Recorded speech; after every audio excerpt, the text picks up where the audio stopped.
29 mai, il est 13 h à Bamako, la même heure à Tombouctou.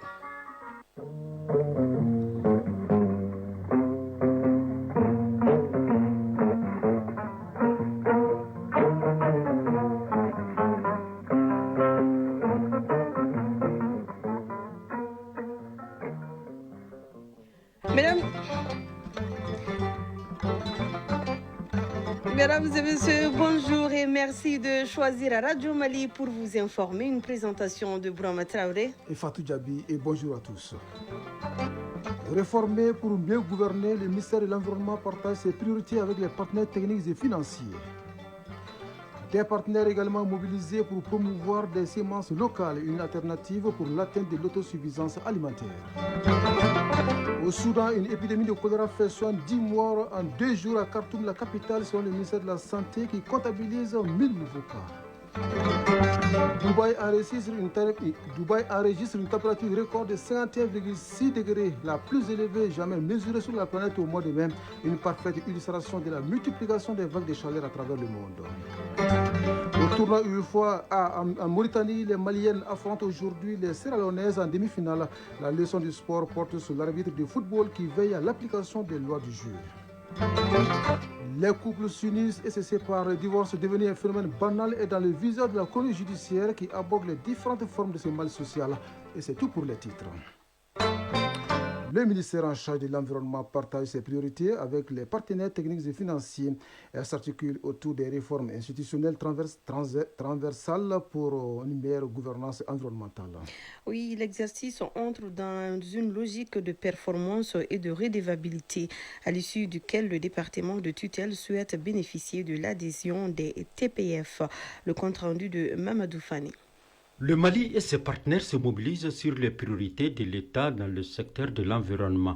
Les changements climatiques obligent aujourd'hui une riposte à la hauteur des défis et les partenaires techniques et financiers sont sollicités pour accompagner notre pays dans ses priorités en matière d'environnement et de changement climatique. D'où cette rencontre d'échange avec ceci. Doumbia Mariam Tangara, ministre de l'Environnement, de l'Assainissement et du Développement durable. Cette rencontre intervient à un moment décisif pour notre pays.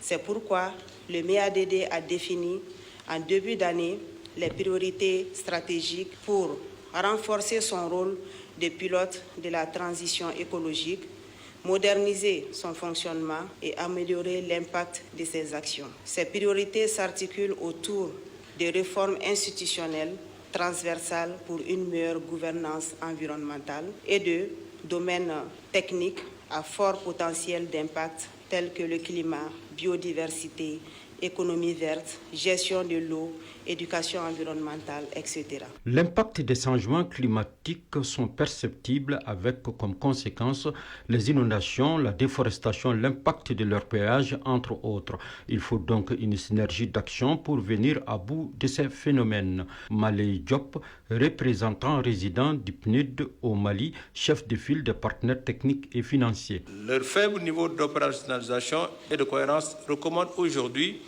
que des actions urgentes soient entreprises pour optimiser l'accompagnement des partenaires.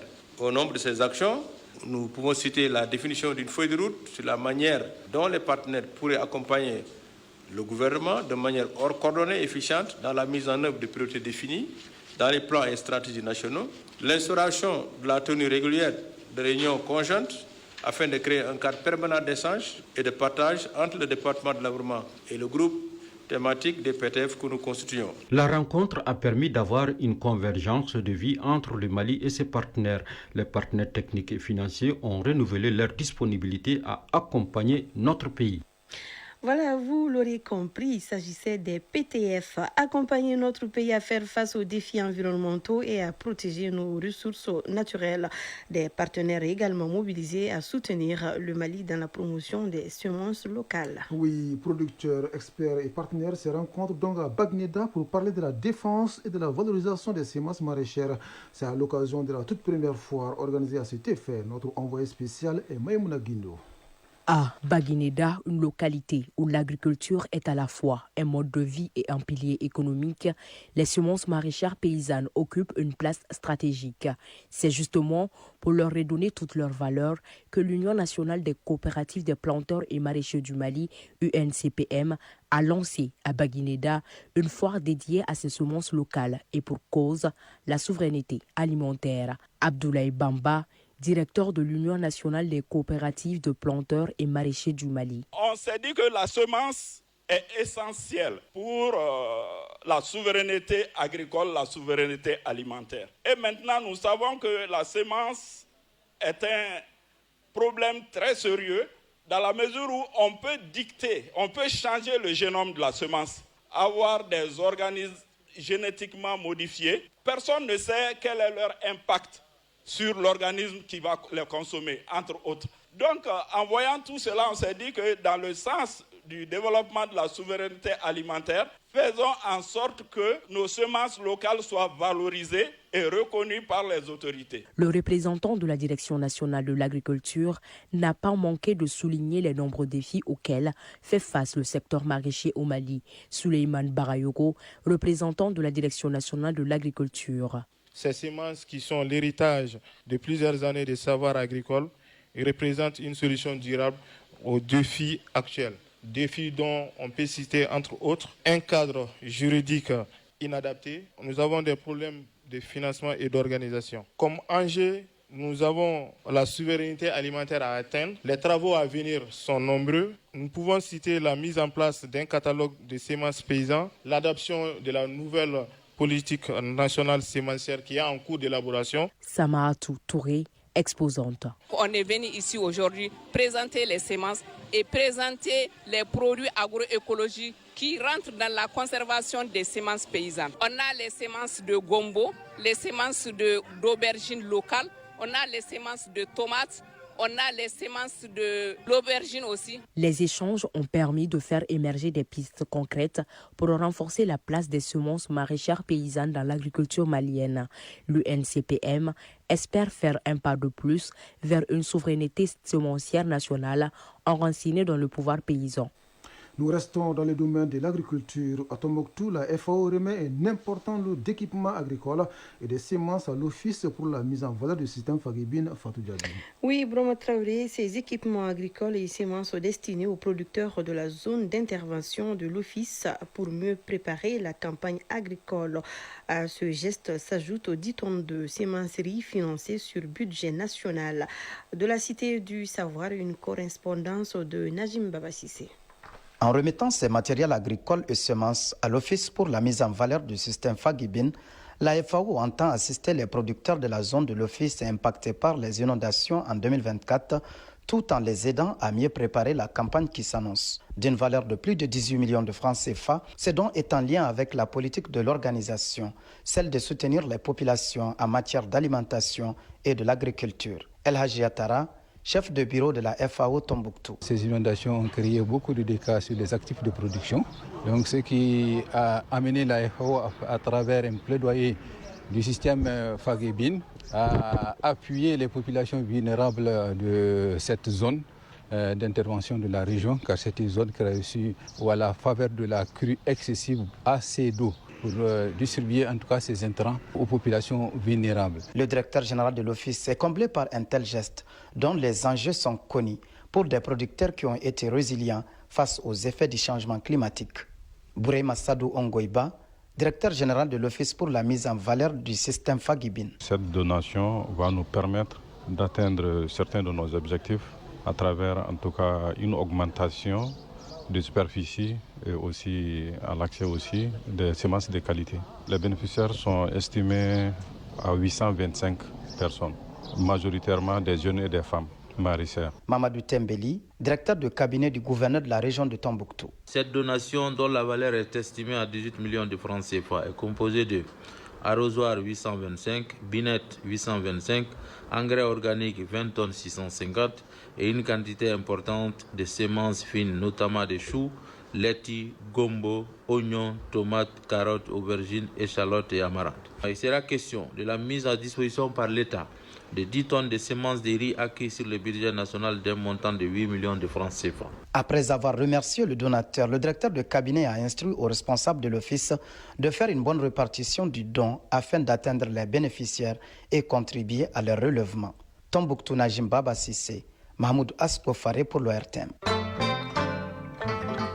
Hors des frontières maliennes, célébration hier à Lagos, au Nigeria, des 50 ans de la CEDEAO.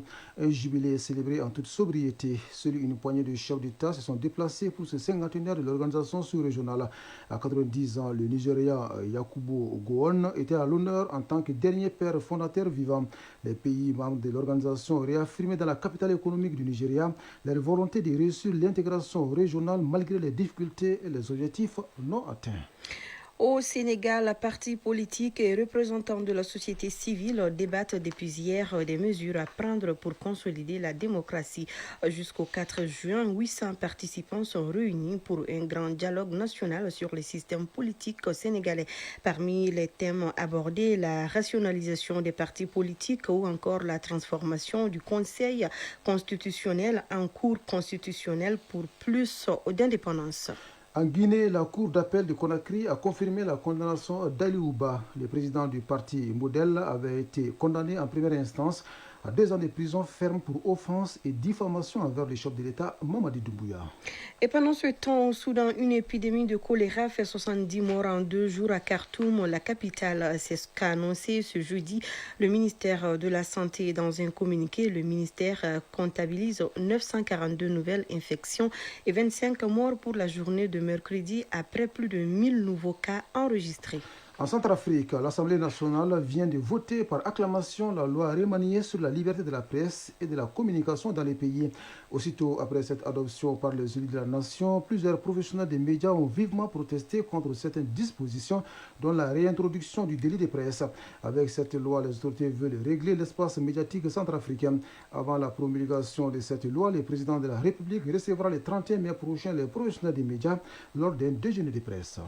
Au même moment, Brahma Traoré, en Afrique du Sud, un tribunal a condamné aujourd'hui une mère à la réclusion à perpétuité pour avoir vendu sa fille de 6 ans. La mère et ses 2 co-accusés ont été condamnés à la peine maximale de perpétuité pour traite d'êtres humains et à 10 ans pour enlèvement, a déclaré le juge. En Allemagne, c'est un nouveau tour de vis sur l'immigration. Le gouvernement du chancelier Friedrich Merz a adopté hier des projets de loi visant à limiter la migration. Première mesure, la suspension durant 2 ans du regroupement familial pour les réfugiés n'ayant pas obtenu l'asile. Deuxième mesure, la suppression des mécanismes de naturalisation accélérée qui avaient été introduits par le précédent gouvernement d'Olaf Scholz. Enfin, le gouvernement donne son aval à l'inscription dans la loi que l'Allemagne veut limiter la migration et non pas la contrôler, comme c'est le cas actuellement. Et aux États-Unis, le président Donald Trump a subi hier un nouveau camouflet judiciaire. Le tribunal de commerce international des États-Unis a bloqué les droits de douane dits réciproques imposés depuis début avril sur l'ensemble des produits entrant au pays. Si les 3 juges du tribunal ne contestent pas dans leur décision la possibilité pour les États-Unis d'augmenter les surtaxes imposées sur ces importations, ils ont estimé que ces dernières relevait d'une prérogative du Congrès que Donald Trump avait outrepassé les pouvoirs dont il dispose. En Russie, la 13e réunion internationale sur la sécurité s'est ouverte hier à Moscou.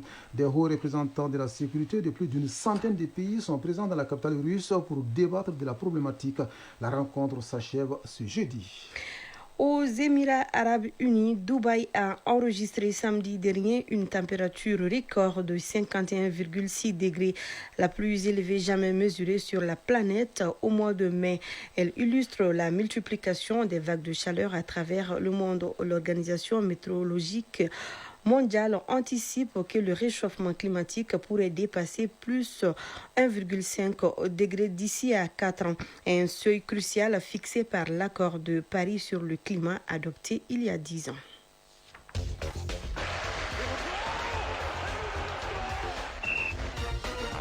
Sport au tournoi UEFA A en Mauritanie, les Aigles Dames affrontent ce jeudi leurs homologues sierra-léonaises en demi-finale.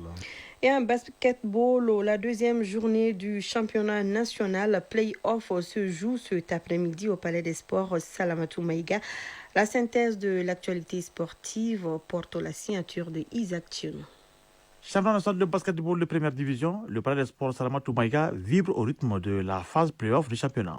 Cet après-midi encore, en dames, le Samadin Bako retrouve le Djoliba et en messieurs, le Samadin croise le fer avec le CRBT. Il s'agit de la deuxième journée. Hier, au cours de la première journée, le Samadin de Bako a reçu son entrée en matière en s'imposant devant le Djoliba 82-55. Le SAD a maîtrisé son sujet de bout en bout. Les cartons ont été gagnés 21-10, 43-30, 67-45 et 82-55. Chers et messieurs, le Samadin de Bako a dominé le CRBT de Tombouctou 68-63. L'équipe de Tombouctou a mené les deux premiers cartons 18-16, 38-34 avant de se faire avoir par le Samadin de Bako pendant les deux derniers cartons. Les cartons gagnés 54-45 et enfin 68-53. Le calendrier prévoit 5 matchs et l'équipe qui aura reçu a gagné 3 sera sacrée championne du Mali. Les matchs s'étendent du 28 mai au 2 juin au Palais des Sports. Football féminin, les Aigles dames jouent ce jeudi en demi-finale du tournoi UFOA en Mauritanie. Les Maliennes affronteront leur homologue de la Sierra Leone. La deuxième demi-finale se jouera entre le Sénégal et le Libéria. Les Aigles dames profitent de cette compétition pour préparer la Coupe d'Afrique des Nations féminines qui se jouera en juillet prochain au Maroc. Elles sont en football féminin pour parler des moins de 20 ans. Le Mali s'apprête à disputer 2 matchs amicaux contre l'équipe nationale de moins de 20 ans du Maroc. Ces rencontres auront lieu au Stade de Konaté demain vendredi 30 mai et le mardi 3 juin. Athlétisme, la record-woman du monde du saut en hauteur. Maochik de retour à Charletti pour le meeting Ligue de Diamant de Paris. Un an après avoir battu le vieux record du monde du saut en hauteur, l'Ukrainienne Maochik revient à Charletti pour le meeting Ligue de Diamant de Paris le 20 juin prochain. Maochik avait fait tomber un record historique à Charletti. Après avoir porté son record d'Ukraine du saut en hauteur à 2,07 m, elle franchissait une barre de 2,10 m au premier essai, effaçant des tablettes le record du monde mythique de 2,09 m de la Bulgare Konstantinova, établi en 1987 au championnat du monde de Rome. C'était le 7 juillet 2024. Quasiment un an après la championne olympique et du monde, elle reviendra à Paris. Elle retrouvera notamment l'Australienne Eleanor, championne du monde en 2022. Et nous restons avec Isaac Thioune pour parler de la leçon du sport. Elle porte ce jeudi sur l'arbitre de foot. Oui, comme vous le savez, chaque match se dispute sous le contrôle d'un arbitre qui veille à l'application des lois du jeu. Explication. L'arbitre de football a pour rôle principal de faire respecter les règles de jeu et de veiller au bon déroulement d'un match. Ibrahim Aboubakar Haïdara, Institut national des arbitres, nous précise. L'arbitre est responsable de l'application des lois du jeu dans la lettre et l'esprit. Il prend des décisions au mieux de ses capacités, conformément aux lois du jeu et dans l'esprit du jeu. Avant que le jeu ne reprenne, un arbitre peut toujours revenir sur une décision prise s'il réalise qu'elle est incorrecte ou après avoir consulté un des autres arbitres. L'arbitre est l'autorité ultime sur le terrain et prend des décisions finales et applique des sanctions tout en étant impartial. Un arbitre a autorité pour imposer des sanctions disciplinaires à partir du moment où il pénètre sur le terrain pour l'inspection d'avant-match et jusqu'à ce qu'il le quitte après la fin du match, séance de tir au but compris. Les décisions d'un arbitre sont irrévocables, nous dit l'Institut national des arbitres Ibrahim Aboubakar Haïdara. Les décisions de l'arbitre sur les faits en relation avec le jeu sont définitives, y compris la validation d'un but et le résultat du match. Les décisions de l'arbitre et de tous les autres officiels de match doivent toujours être respectées. En cas d'infraction, l'arbitre peut distribuer des cartons, des sanctions ou des exclusions selon la gravité de la faute. Un arbitre peut montrer un carton jaune ou rouge à l'encontre des officiels d'équipe qui n'ont pas un comportement responsable. Si la personne fautive ne peut être identifiée, c'est l'entraîneur principal qui se verra infliger la sanction. L'arbitre doit veiller à la sécurité des joueurs et intervenir en cas de blessure grave ou de comportement dangereux. Chronique judiciaire. S'unir pour le meilleur et pour le pire semble se résumer aujourd'hui à sa seule expression. Les couples se font et se défont. Le divorce est devenu un phénomène banal dans notre société. En droit malien, il se définit comme la rupture du lien conjugal prononcée par le tribunal à la demande d'un des époux. On distingue plusieurs formes de divorce. Découvrons-les dans la chronique judiciaire signée Garibou Pérou. Chaque année, des milliers de couples au Mali mettent fin à leur union. Presque banalisé, le divorce n'est plus un tabou comme c'était dans le passé. Pour un oui ou un non, il se précipite devant un juge et le mariage vole en éclats. Maître Mariam Benikro Traoré, avocate. C'est le tribunal qui prononce le divorce. Mais pour présenter une demande de divorce devant un juge, il faut avoir un acte de mariage dûment établi devant l'officier d'état civil. Plus ou moins antagonique, nous avons en droit malien plusieurs cas de divorce. Les époux peuvent décider de divorcer par consentement mutuel. Dans ces cas, ils vont présenter une demande conjointe au tribunal. Et cette demande conjointe est accompagnée d'une convention de divorce. Cette convention va régler le sort des biens du couple, de même que le sort des enfants du couple.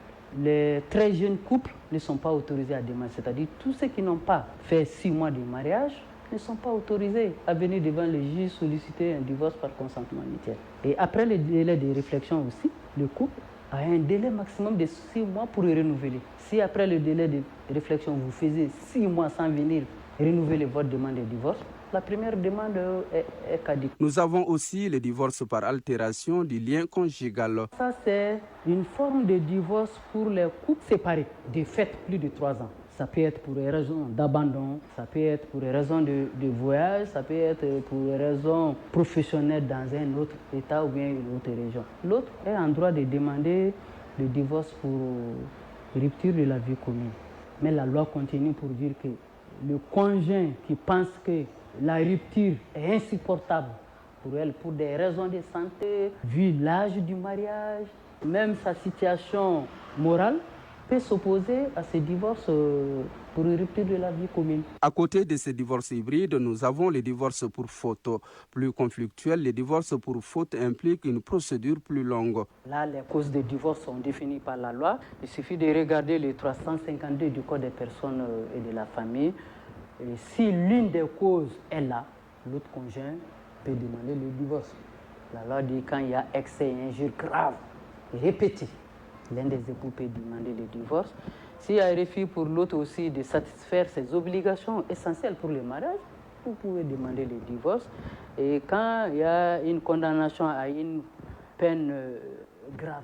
Comment un juge tranche par exemple la garde des enfants, le partage des biens et la pension alimentaire? La loi dit que la garde revient à l'époux au profit duquel le divorce a été prononcé. Mais cette garde accordée par le juge, c'est une mesure provisoire et à tout moment, la garde peut être modifiée. Si on prend la charte africaine sur le bien-être de l'enfant, c'est-à-dire les enfants qui ont au moins 14 ans, on peut les écouter pour savoir avec qui ils veulent rester. Mais en pratique, les gens se gênent. Faire venir un enfant pour dire vous voulez rester avec papa ou bien vous voulez rester avec maman, les gens se gênent un peu. Parce que l'autre va se dire puisque vous avez choisi l'autre, sinon ce n'est pas interdit. Le divorce a des conséquences sociales et économiques. En matière de divorce, personne ne gagne. Les 2 époux sont perdants, de même que les enfants. Quand on est marié, la femme est soumise au devoir d'obéissance. Le mari doit protection à sa femme. Les époux se doivent respect, fidélité, protection mutuelle. Tous ces devoirs disparaissent. La femme qui obtient le divorce, c'est-à-dire si le divorce a été prononcé au profit de la femme, non seulement en fonction de la précarité après le divorce, elle peut demander une pension alimentaire à l'époux qui a les moyens. Et ce dernier est tenu de verser le montant fixé par le juge jusqu'à son remariage pendant un délai de 5 ans. Et si le divorce est prononcé au tort exclusif du mari aussi, elle peut demander réparation. Et le montant, c'est le juge qui l'apprécie. Le mariage peut être dissous par la mort d'un des époux ou par le divorce légalement prononcé. Bien au-delà d'un simple acte juridique, le divorce laisse des cicatrices invisibles, des cœurs brisés et parfois ce sont des enfants sous le choc, égarés entre 2 mondes. Voilà, sur ce, prenez soin de vous car chaque heure de vie est une chance et chaque jour est une grâce. Que la grâce d'Allah soit avec nous. Vous l'aurez compris, c'est la fin de cette édition. Mise en onde par Absé Traoré et Fousseini Sissoko. Mise en ligne à Madisso. Au micro, nous sommes au Brahma Traoré. Et Fatou Djabi. Les prochains rendez-vous avec l'information, c'est à 19h30. Merci à vous de nous avoir suivis. Belle fin de journée à vous, où que vous soyez.